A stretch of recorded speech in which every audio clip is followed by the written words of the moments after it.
Assalamualaikum, selamat sejahtera, selamat datang ke Omar Didik. Hari ini pembelajaran kita adalah subjek Reka Bentuk dan Teknologi tingkatan 2 dalam bab 1.1 iaitu pengenalpastian masalah.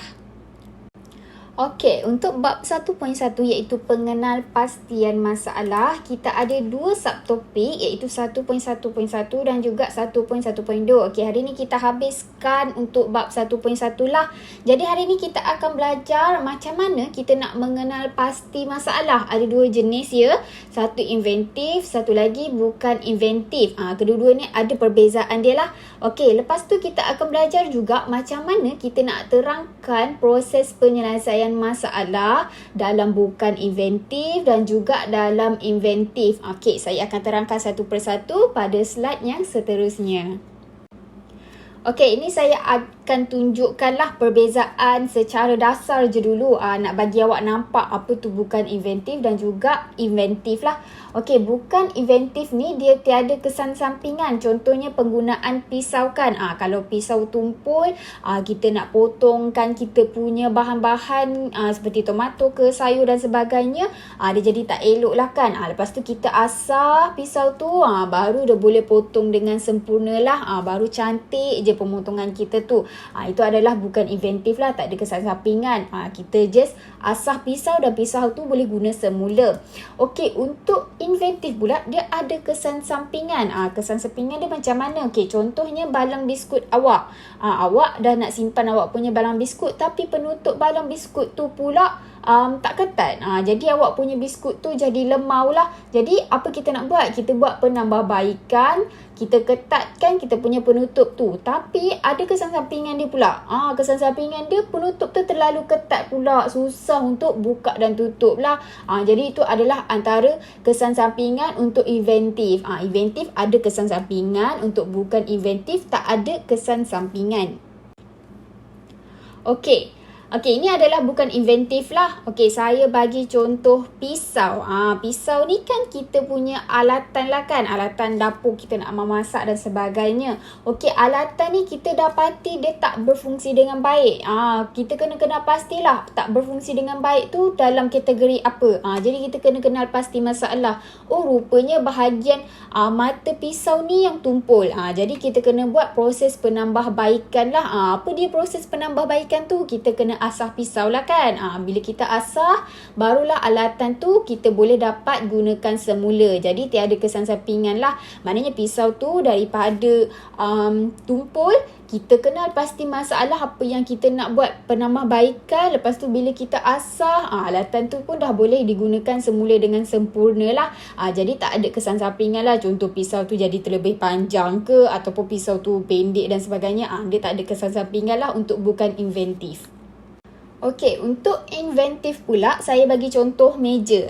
Meja ni dia tak dapat nak menampung beban yang berat sebab kita menggunakan kaki kayu dekat meja ni kan. Dia boleh letak benda ringan je atas meja ni. Contohnya pasu ke kan, lampu ke.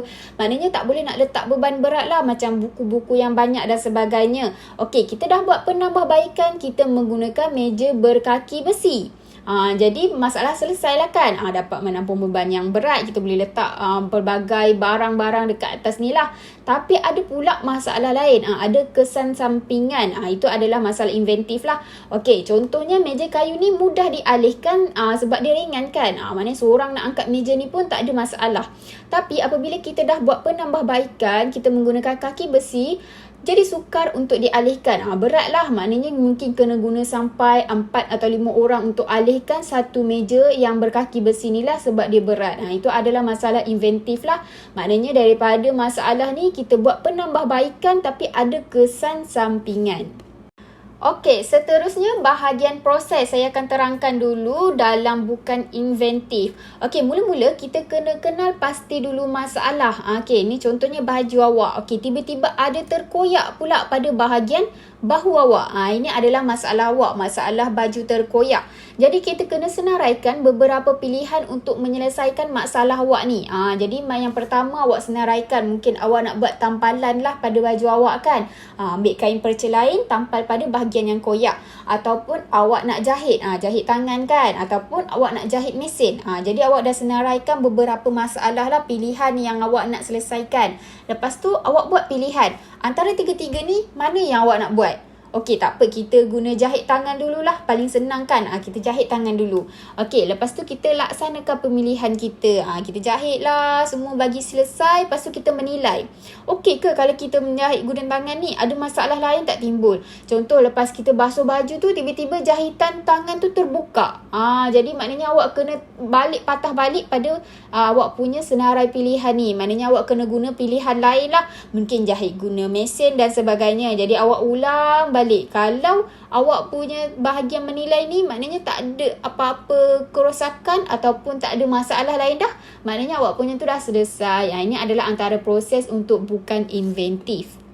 Okey, seterusnya proses pada masalah inventif. Okey, inventif ni kita ada 4 fasa.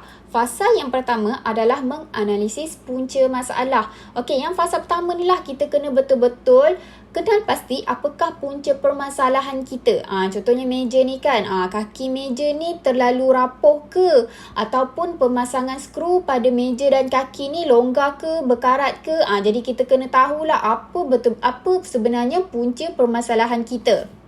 Okey, untuk fasa yang kedua, kita kena memodelkan masalah. Macam mana tu? Kita kena menggunakan konsep pencanggahan fizikal.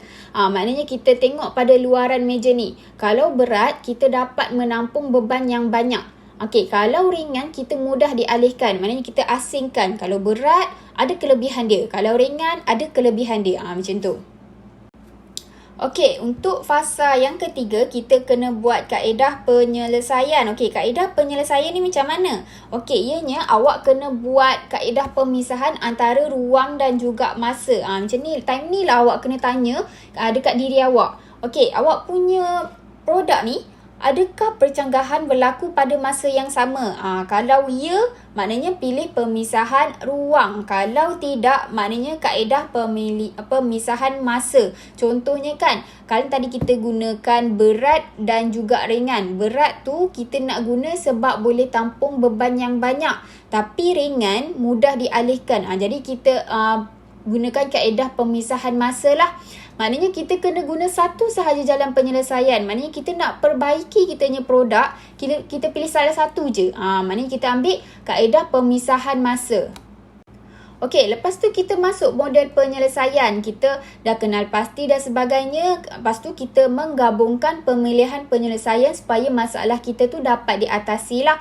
Maknanya kita buat penambahbaikan, kita tukarkan kaki meja ni menggunakan kaki besi. Walaupun dia berat, tapi dia boleh menampung beban yang banyak. Macam itulah. Lepas kita dah ikut satu-satu fasa tu, last sekali kita pilih kita punya solusi. Kita nak macam mana?